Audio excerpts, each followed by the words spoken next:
Alrighty, hi everybody. How's it going? I hope it's been a good conference so far.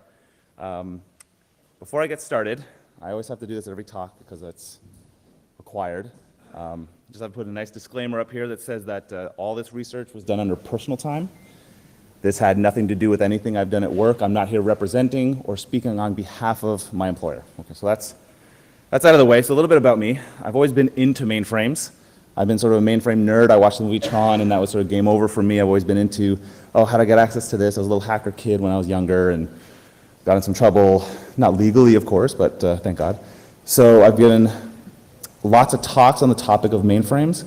I've talked at B-Sides Las Vegas, ThoughtCon, B-Sides Austin, ShmooCon. I talked at Black Hat, and this year I just spoke at DEF CON about hacking mainframes. This all started.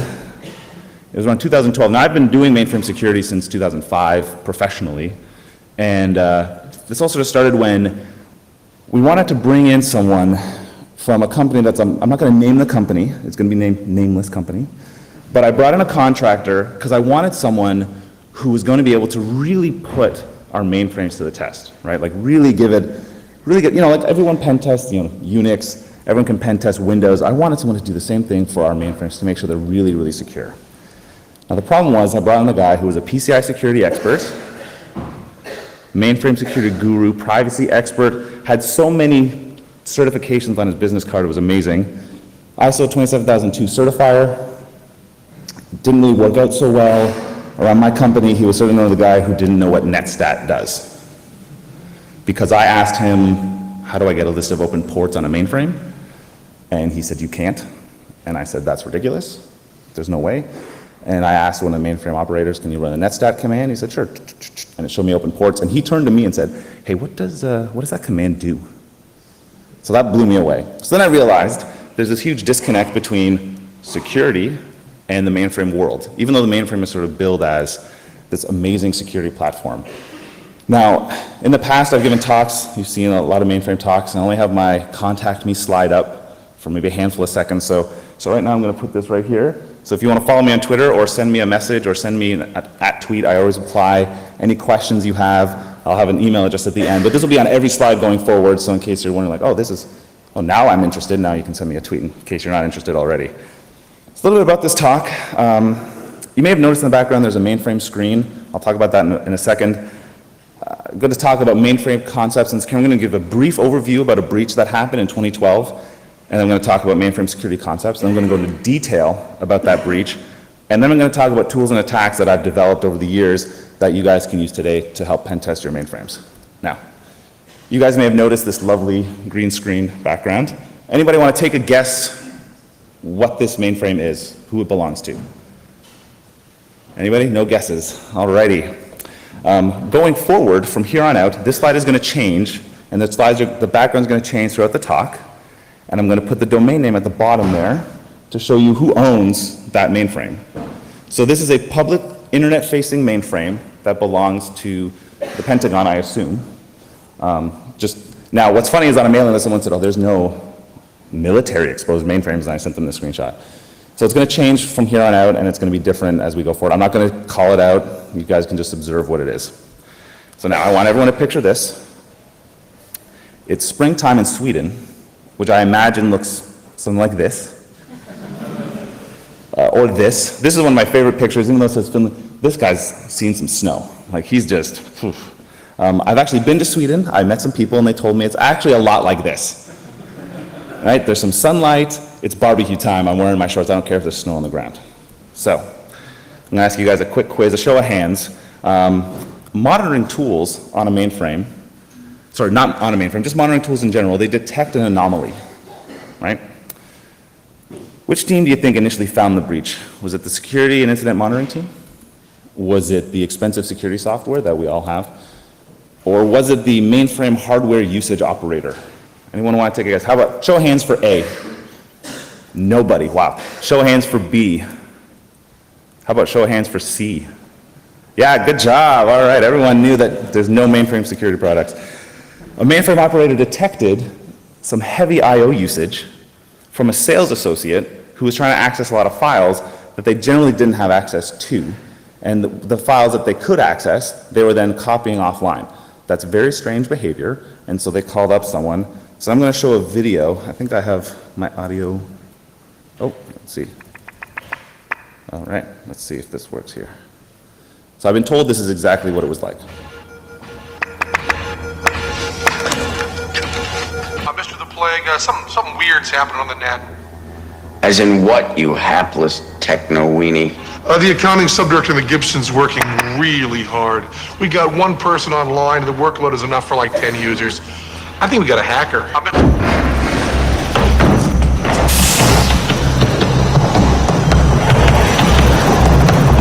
Never fear. I is here. Alrighty, so I've actually met the people who worked at this company, and he told me it was exactly like that. The guy who was the main administrator, he says, except for the fact that he was in his car, doesn't own a skateboard, and he didn't insult the other operator. But it was literally like this. He got a phone call and said, someone's accessing some files. So I've rewritten the script a little, and it says, so it turns out a hacker got into the Unix partition, which was true, and was working the ZOS mainframe really hard. That's how they detected this breach. So the aftermath of the breach is $700,000 US spent on forensic work on the mainframe. It was a national special event. So in Sweden, they have what's called, so it's a national special event, so you have all the various from local police all the way up to the FBI, or they call them special police, but all the way up to the federal military. They're all allowed to share documents without having to get prior approval, without having to go through the various channels. If it's a special event on this one issue, everyone's allowed to talk freely about it. There's no having to go through political channels. So that's a pretty big deal for Sweden. It was big data. Now the reason this happened was the mainframe that was breached was a Swedish government mainframe managed by a third party. Two mainframes that we know of officially. Actually, there's a third one at Nordea. Nordea is a bank in Norway that was also breached. In Norway, he was able to transfer 5,000 euros from the mainframe after he broke into it, and then the next day tried to transfer 800,000 euros, and that's when they caught him. Because 5,000 is under a certain threshold, 800,000 probably requires a manual approval. He discovered 2 O-days on the mainframe, which has been never heard of in history, that there's been O-days on the mainframe. And this is where it gets interesting. Apparently I was involved in the breach at some point, so I'm going to read this real quickly. In parallel with the incident investigation, a version of John the Ripper able to work with RACF was released. It is believed that there is correlation of the perpetrators getting access to the RACF database and the addition of RACF cracking capabilities to John the Ripper. They then sent these 2 emails to Gmail saying, I'll see if I can read one of them here. A user on a mailing list has had extensive discussions with other hackers. That's important, this is important. Regarding how to get blah, blah, blah, blah, blah. And then there's recently been a serious breach in Swedish. The person behind this Gmail account has asked for and received specific information over the internet before and during the breach that strongly suggests direct involvement. That's a big deal, right? Except I had nothing to do with this breach in any way, shape, or form. Just by virtue of being the only other person in the world talking publicly about this, I was under investigation for this breach. That's kind of messed up. I had literally posted 2 questions to 2 separate mailing lists, and there was no discussion. There was actually 1 reply. That's not true. There was 1 reply to both those emails. It was me replying to my own email saying, never mind, I figured it out. That counts as extensive discussion on hacker mailing lists. Paul.com, for those who don't know, Paul.com is a podcast, a security podcast. It couldn't be further from hackers. It's like 101 level discussions on their mailing list. John the Ripper is a password cracker. I don't understand how that could be viewed as discussions with hackers. But anyways, Google, in this case, was fantastic. They told the investigators to, hey, bug off. We're not going to give you this information because the person you're inquiring about has only accessed this email account from American IP addresses, so we're not going to give you that information because you're not an American agency. Here's information to contact the FBI in case you want to get that information. So they were nice enough to deny them, and then they gave them enough information to say, here's who you can contact who will get that information for you. I've spoken with the people who did the investigation. By this point, once they got this email, They'd already figured out who had actually done it, so that's where it ended, thank God. But imagine my surprise, I was reading the investigation paperwork, and I find my email address being investigated, because that's the first notification I got. Okay, so that's sort of a little bit about me and how I was involved in the breach. And I'm going to talk to you about the mainframe operating system, z/OS. z/OS is sort of the main primary mainframe operating system that's out there today. It's run by 90% of Fortune 100s. The current version out today is version 2.1. It was released this year. Mainframe operating systems are the furthest thing from legacy software you can get. It is a modern operating system. Just because you don't know much about it doesn't mean you get to call it legacy. Just because it's old doesn't mean it's not being constantly updated. It's like, I like to say it's like calling Windows 2013 legacy, because it still has parts of the NT kernel somewhere in there, right? That's not legacy, it's just an older operating system that's been around for a while.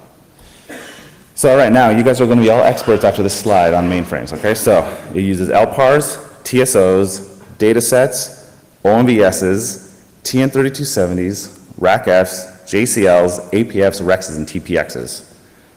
Whew. Any questions? We all got this? Okay, well that's not realistic. No one knows about this stuff anymore. So an LPAR is a funny way of calling a logical partition. You get a huge box with like 100 CPUs, and you divvy out those CPUs and say, hey, you get a huge box with 100 CPUs and a storage array, and you say, these 30 hard drives and these 20 CPUs are going to this logical partition. I'm partitioning out the hardware for various mainframes to run. And then you might name them something. So think of it like more like a host name. An LPAR name would be something like sys19, sys3. These are actual LPAR names at Logica. You have TSO, time sharing option. Think of it like a shell. Just like, it's like the bin bash of the mainframe world. It looks like this. That's what it looks like.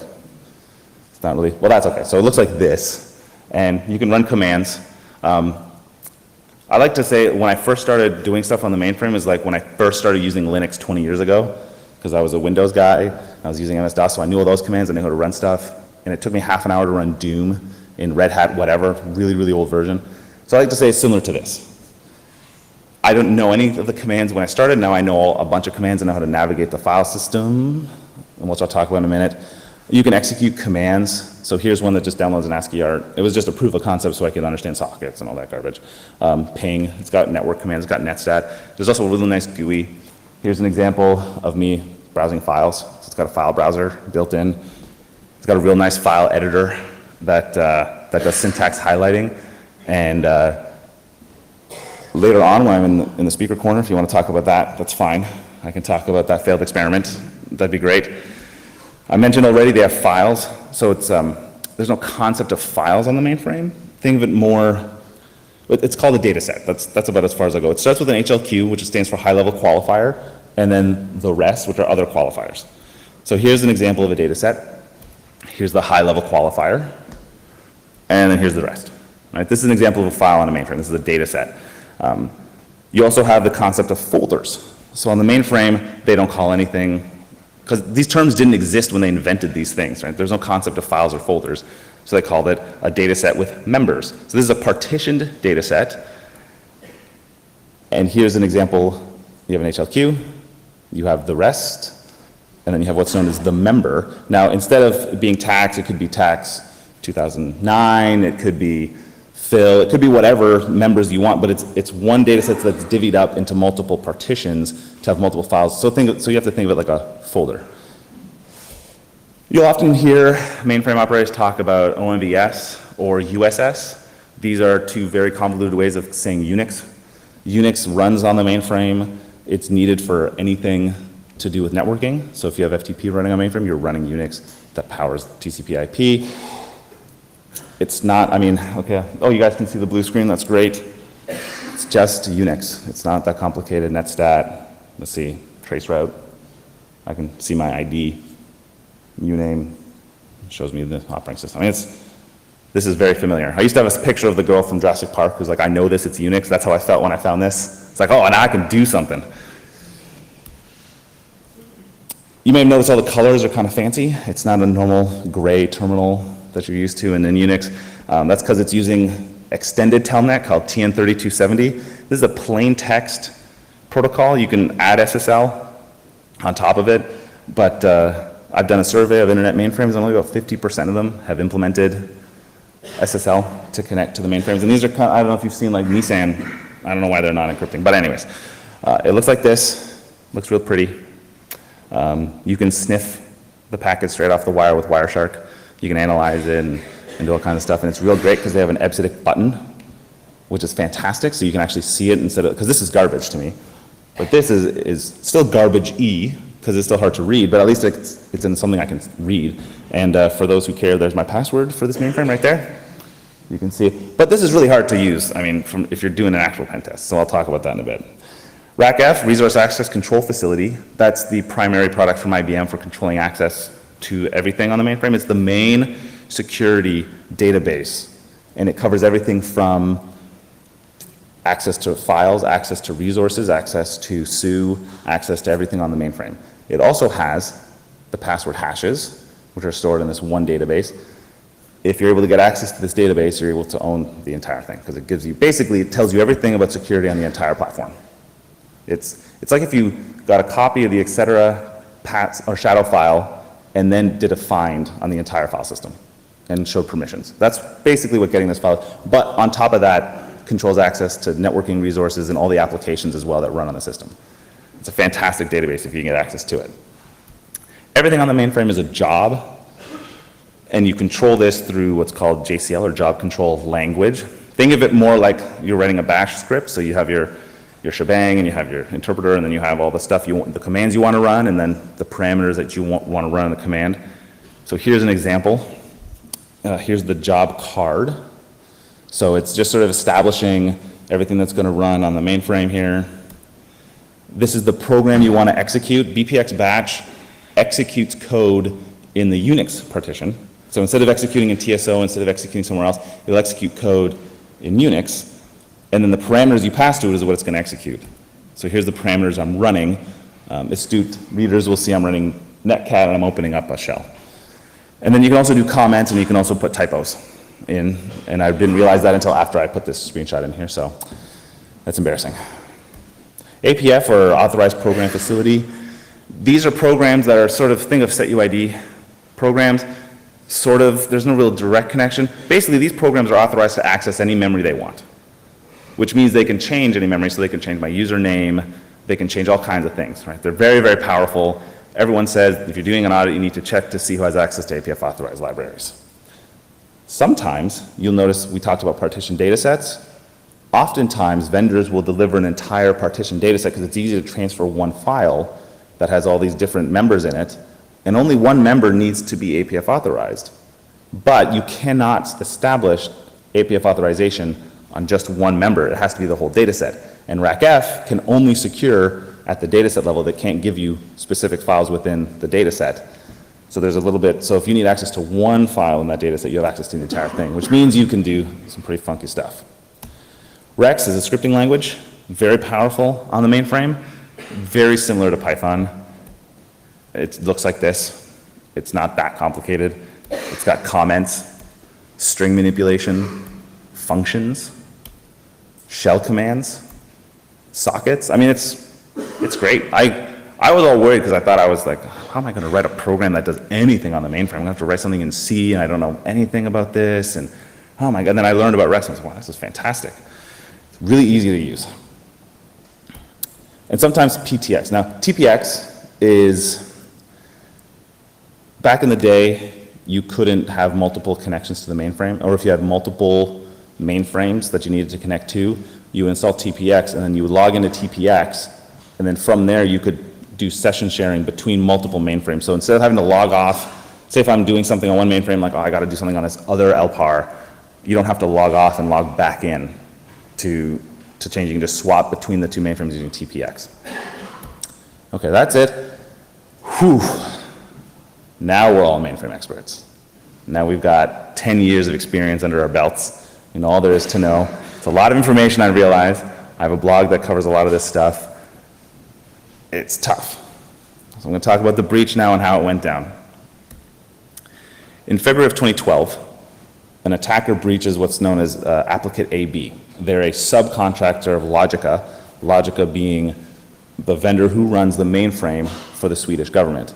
They're a subcontractor, they're running an application on this mainframe. It's specifically on the LPAR sys19, and the person they caught was using exploits to elevate their permissions within the Unix partition. On March 7th, so late February, so a week later, they notice unusual load, so they notify Logica. Over the next couple of days, they both start trying to plug the leak. They start blocking user accounts. They start banning IP addresses. They start doing all kinds of things to stop this sort of problem from leaking. 10 days later, they realize they can no longer manage this by themselves. It's just unmanageable. So they finally call the police. And the logs show that the person who had hacked the mainframe had downloaded the tax, social security, bailiff information databases. So bailiff information includes protected people who have gone into hiding because they've given up the mob or whatever. It also talks about people who are arrested and owe bail money or paid off bail money. It's a whole database. Social security is sort of, the entire database back to the 60s of every citizen social security number in Sweden, period. So that's a big breach. So they realize they're over their heads. So they call in IBM and KPMG and a bunch of other consultants to come help do all the forensics work that's involved with looking at this breach. Now, meanwhile, in Cambodia, allegedly, although he has been convicted now and he's in jail, I still say allegedly. Does anybody know who this is?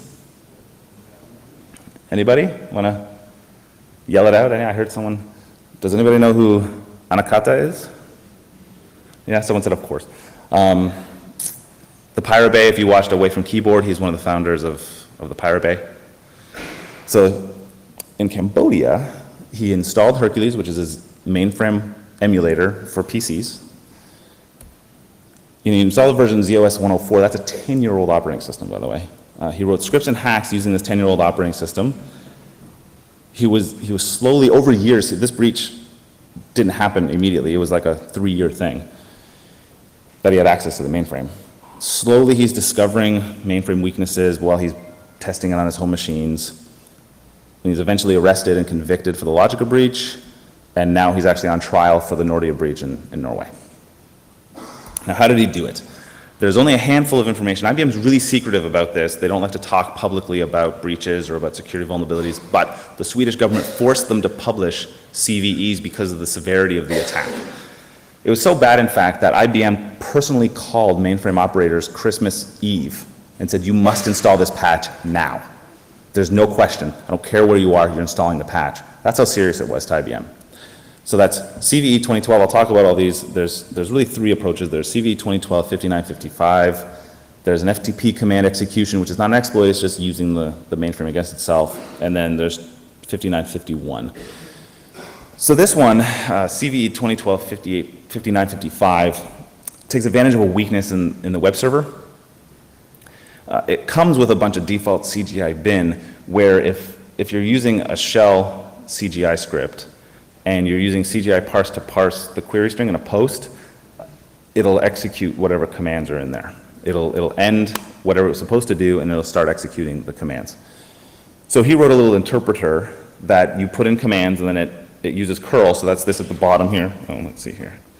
That's this thing down here. That's all it does, is you put in a bunch of commands, it generates what it wants to send to the web server, and then the web server executes. So here's a little demo I put together using this script.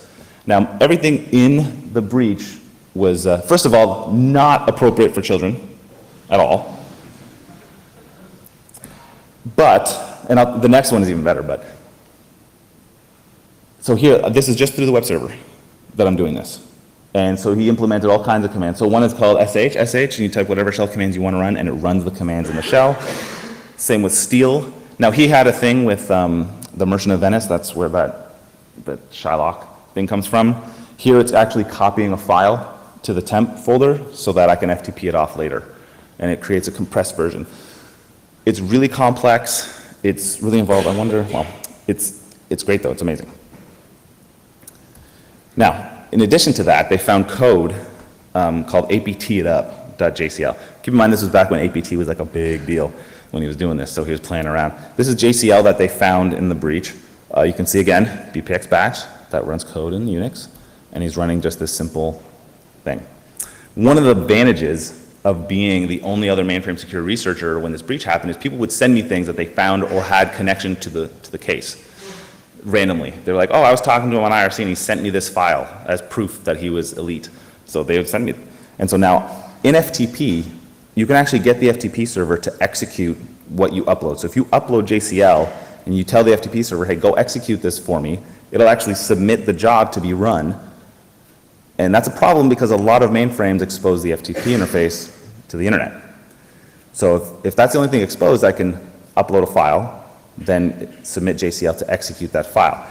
And him and I basically had the same reaction when we discovered this, because if you look at this is bpxbatch.out. So this is the output from running a script, and this is the only thing in that output.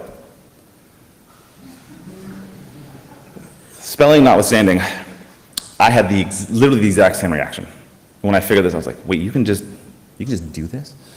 The next one is a privilege escalation. So 5951 is a local privilege escalation. IBM sort of fudges the numbers here, and they say that it only works for Tivoli NetView. This program, CM, whatever, it only works for Tivoli NetView. But the real exploit is any rec script that's running in Unix that has a set UID of 0 will let you exploit that to get to root. So that's a pretty big deal. They don't tell you that. IBM just sort of fixes it quietly, and they say on their documentation that, hey, you don't need to set this to UID 0. That's how they fix these things. This is the crippled script that was in the breach investigation. Here you can see it's got some awesome leet speak. It's passing arguments to itself. Basically what it's doing is it's spawning a script, passing parameters to that spawn command to then spawn other programs. And the spawn command inherits the permissions of the first program it spawns, and it spawns the rest. So that's fantastic. So here's an example. So here I'm going to try to access a file that I don't have permissions to called arf.txt. So here I'm proving I'm on the mainframe because some people won't believe it. You literally not, some people like, oh, that couldn't have happened on ZOS. So here you can see there's a file that has no read. I don't have any read write because I'm Margot. So I'm going to use the exploit. I'm going to get root, and I'm going to cat that file. See, there we go. All using a Rex script running in the Unix environment. So these three things together basically gave him full access to the mainframe. So what he did was, of course, he installed a whole bunch of backdoors. He installed 8 C programs. These C programs all had one thing in common. They were just this C code running as different names with a set UID of 0. All this does, you run this program, you have root shell. That's all it does. He installed 8 different versions because he realized that people were going to come up and catch him. He also, remember a.env in that JCL we saw earlier? He reworked this into a program called, I'm not going to try to read that out.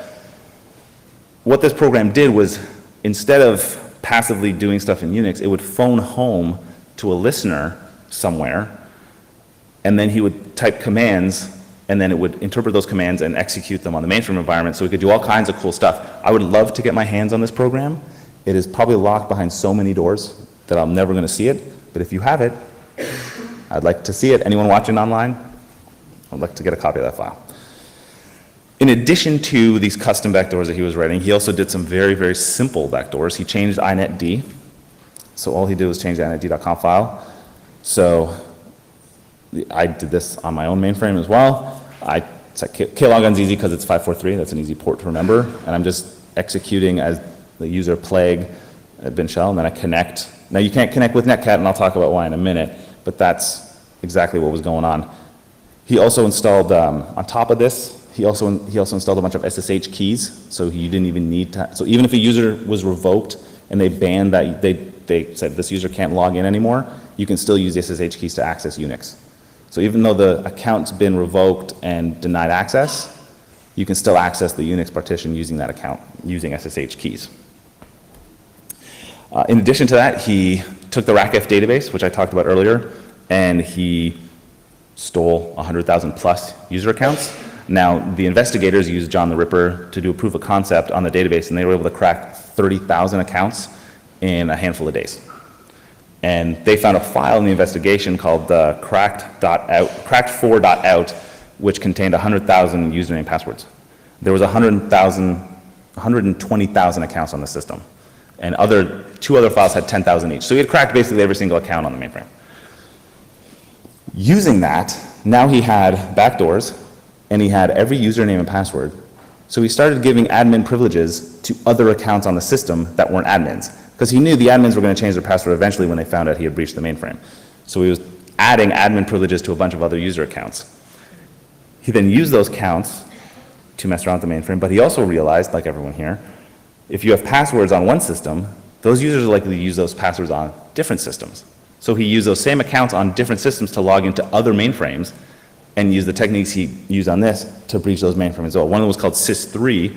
SYS3 is important because it contained the source code for NAVET, which is the tax processing software for the entire government of Sweden. So when you submit your tax report to get analyzed, this was the software that was doing it, and he stole the entire source code repository for this one application. On top of all the police data I talked about as well, and on top of the protected people database that he had stolen. So that's the breach. He's now since been convicted. You can write him letters. On my blog, I have a post about his address. He's not even allowed to have books, I was told. But he's actually been moved to Norway, and he's awaiting trial for the Nordea breach. So that's all happening. At the same time, in America, I love this picture too, because she's giving you the finger if you can't see, it's kind of pixelated.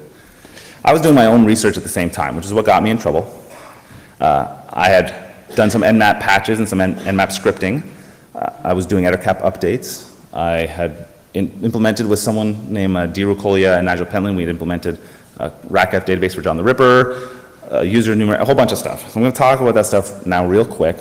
Nmap, for some reason, still calls, so if you're doing an Nmap scan and you see OS 390, that's ZOS. I wrote a patch that changes that to ZOS, and then it got rejected because I don't know why.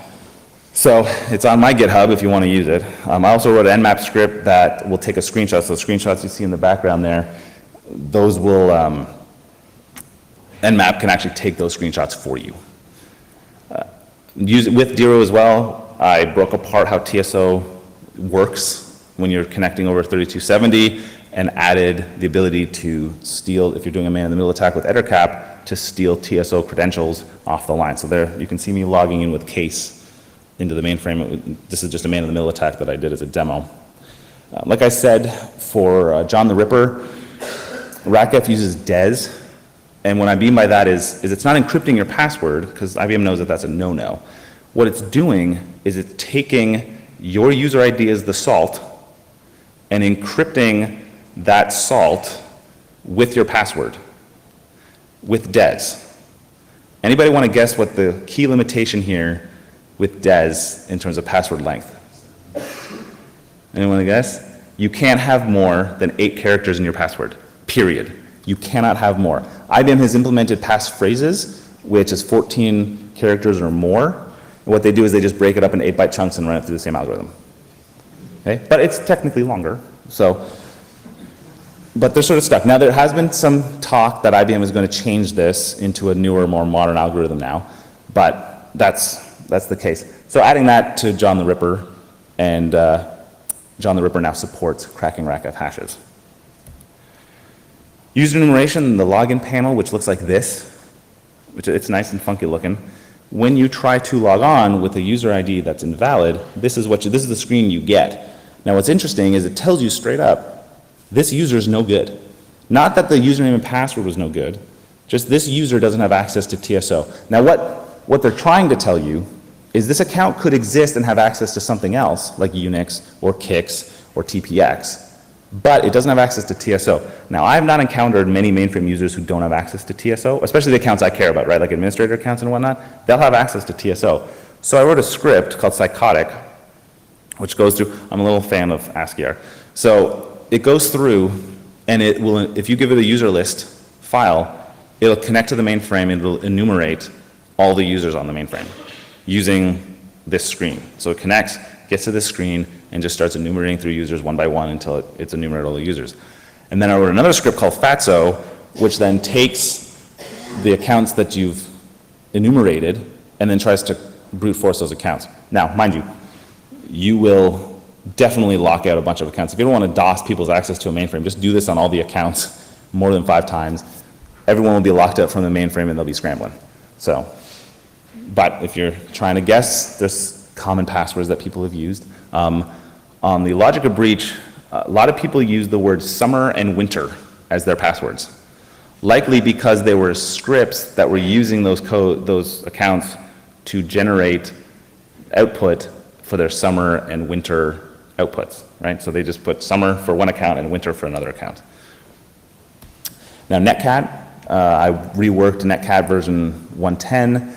Netcat version 110, a little older, but it compiles, so that's great. The only problem is it only talks in EBCDIC, which is fine because I can open up a listener just fine on Unix, on ZOS. But when I connect with my Linux box, I get this garbage. And I was so upset because I had spent so much time getting Netcat work, and I was like, oh, it doesn't work. God, I'm so upset. Turns out it was just sending me straight EBCDIC garbage. So EBCDIC, instead of ASCII, everything on the mainframe is EBCDIC. So now I wrote a script called netEBCDICat, which is a Python script which does exactly the same thing as Netcat does. It just translates EBCDIC back to ASCII. So now you can connect with, so remember I gave that quick demo about inetd.conf? You can't use Netcat or Telnet to connect to it. You have to use netEBCDICat because it only talks in EBCDIC. Now briefly I mentioned that FTP allows you to execute commands through these two. So you can type site file equals JES or site file equals SQL, and depending on what you submit, it'll either execute as JCL or it'll do SQL transactions instead. So here's an example of JCL that I put together. Here's the job card, I was talking about that earlier. Here's the program, BPX batch again.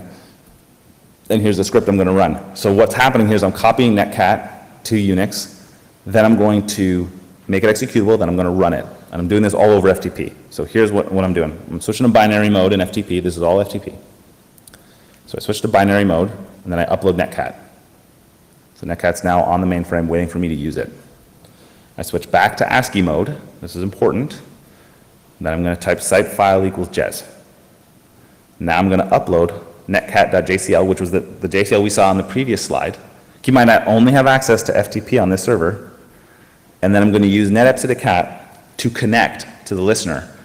And now I have a command prompt on my mainframe environment just through FTP, which is fantastic, but that's a lot of work to do if you're by yourself. So I wrote a Python script called maintp, and what maintp does is it automates all of this.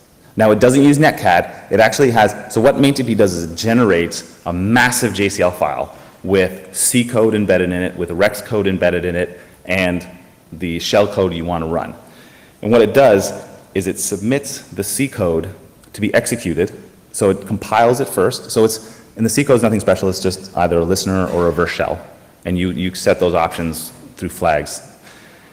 And it compiles the C code, and then executes the C code, and then either if you connect or opens a listener on your side and waits for the mainframe to connect back to you, and it does it all automatically. And in the newer version, that's not in the screenshot, in the newer version, it'll actually use that cuckoo.rx exploit I showed you, the local root exploit. It uses that to give you a root shell account, all through FTP. So if you encounter a mainframe and have FTP credentials, you're able to do all this work.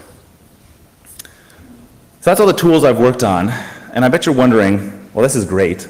My company's never, ever going to let me touch their mainframe, right? I mean, how many people have a mainframe and I want to do a pen test, and they say, hell no, we're not letting you touch your mainframe.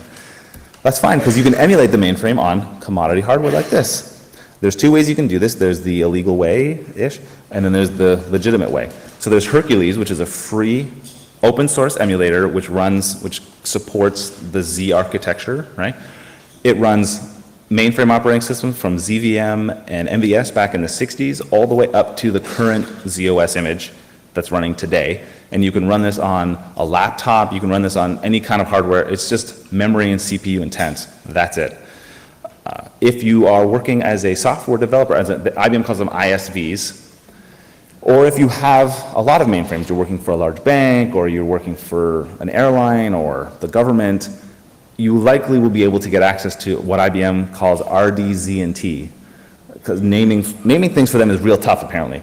That stands for Rational Developer for Z and Test. And what that means is they give you an emulated mainframe that you can develop software for and test in the emulated mainframe. It comes on 13 DVDs, and it comes with a hardware token to make sure you're not breaking the license, because you're not allowed to technically run that without the license key. I want to say special thanks to a lot of people who've helped me out. I mean, realistically, I didn't know whether or not the FBI was going to investigate me or not. So to be honest, I may or may not be. Nicholas, who helped do a lot of the translation work of the breach investigation files, because a lot of it was in Swedish, which I don't speak. On top of the breach, I randomly get emails from people who work at big banks, who work at IBM, who work for, well, airlines, and they email me and they'll say, hey, maybe you should look into this, or have you thought about this one other area? And usually my answer is no, thanks for the tip. One guy wrote me this huge long diatribe about his company and how terrible security on the mainframe was. And I was like, huh. And then the first thing I do is I check, okay, what email address did he use? Ah, it's Gmail, damn. Because on the RACF security mailing list, for some reason, everyone on that mailing list uses their work email to post their problems with security on the mainframe. One company, BMC specifically, they posted the entire security configuration of how they've set up their RACF database because they couldn't figure out why it wasn't working. And there were things in there like they showed that they didn't have, the password length wasn't set. One of the options on RACF is to store the password uppercase. By default, it'll convert your password to uppercase. You have to set it to specifically use mixed case passwords. If you don't, it just stores it uppercase. They did not turn that feature on, which significantly lowers the amount of passwords you have to try. Deirdre Collier and Nigel Pentland, they helped with the, well, they're really great. They helped with Ettercap and John the Ripper. And then Oliver Lavery, he's the gentleman who helped me figure out how that local Unix exploit worked. The investigation script, what was funny is one part of the investigation, they had the bottom half of that script, and then in another file of the investigation, they had the top half. Now, it was severely crippled in both cases, but if you knew enough about Rex and enough about Unix to get it working, there was enough there to get you to where you needed to go. And so that's why I was able to recreate the script. And then Dominic White, Dominic, he does a lot of, so all my talks are about mainframe operating system level security. His talks, which he's just, and he gave a great one at DerbyCon, it's online, please watch it. It's all about the application level hacking. Real quick, because I'm done here. What he did was the 3270 screen that you saw, the way it works is it has hidden fields and it has fields that you can't change.